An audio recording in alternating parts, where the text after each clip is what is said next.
আসসালামু আলাইকুম। আমি শাবনুনাজ পপি, আলোকিত পথ স্পেশাল স্কুলের স্পেশাল এডুকেটর। আমি আজকে আলোচনা করব ব্রাশিং নিয়ে।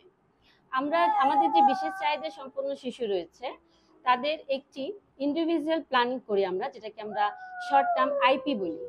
এই আইপিতে আইপি অর্থ হচ্ছে ইন্ডিভিজুয়াল এডুকেশন প্ল্যান, যেটা প্রত্যেক বাচ্চার চাহিদা অনুযায়ী তাদের আলাদা আলাদা আইপি করা হয়। আইপিতে কি থাকে? আইপিতে প্রথমেই থাকে এডিএল। এডিএল হচ্ছে অ্যাক্টিভিটিস অফ ডেইলি লিভিং। বাচ্চাকে আত্মনির্ভরশীল করার জন্য যে কাজগুলো আমরা করি তার প্রথমে হচ্ছে ব্রাশিং, তারপরে টয়লেটিং, ইটিং, ড্রেসিং এটসেট্রা। প্রথমে আজকে আমি ব্রাশিং নিয়ে আলাপ করব।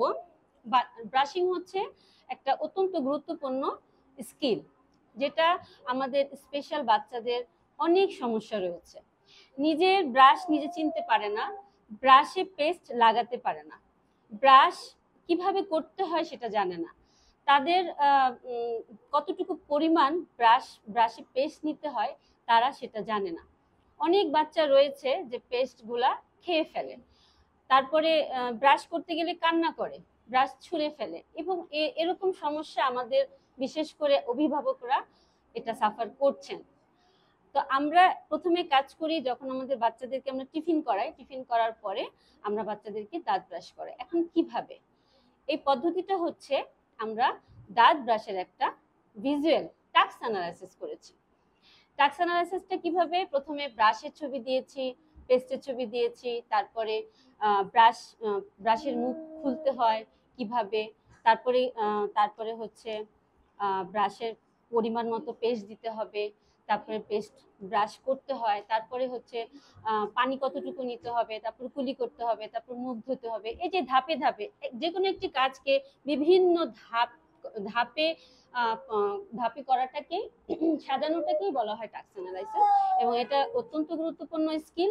এবং আমাদের বাচ্চাগুলো খুবই খুবই উপকৃত হচ্ছে এই দাঁত ব্রাশের স্কিল ডেভেলপ হচ্ছে এই ছবিগুলোর মাধ্যমে। এবং দৈনিক কাজ, এটা আমাদের ঘুম থেকে উঠেই কিন্তু আমাদের বাচ্চাগুলো দাঁত ব্রাশ করে, অত্যন্ত গুরুত্বপূর্ণ একটা কাজ। এবং আমি অভিভাবকদের অনুরোধ করব যে এই আমাদের আলোকিত পথ স্পেশাল স্কুলের যে পেজ রয়েছে সেখানে আপনারা এই ব্রাশিং এর যে টাস্ক অ্যানালাইসিস সেটা আপনারা সার্চ করেন এবং দেখেন আমরা কিভাবে বাচ্চাদের সাথে কাজ করছি। আপনারা বাসায় এভাবে কাজ করেন, কারণ আমরা জানি সবচেয়ে বেশি সাফার কিন্তু আপনারাই করছেন। তো আপনারা এটা করার ফলে অনেক সুন্দর বাচ্চারা কাজ শিখে যাবে এবং ধারাবাহিকভাবে তারা দৈনিক কাজ নিজে নিজে করতে পারবে। সুতরাং বাচ্চা আত্মনির্ভরশীল হয়ে যাবে। ধন্যবাদ সবাইকে। আসসালামু আলাইকুম।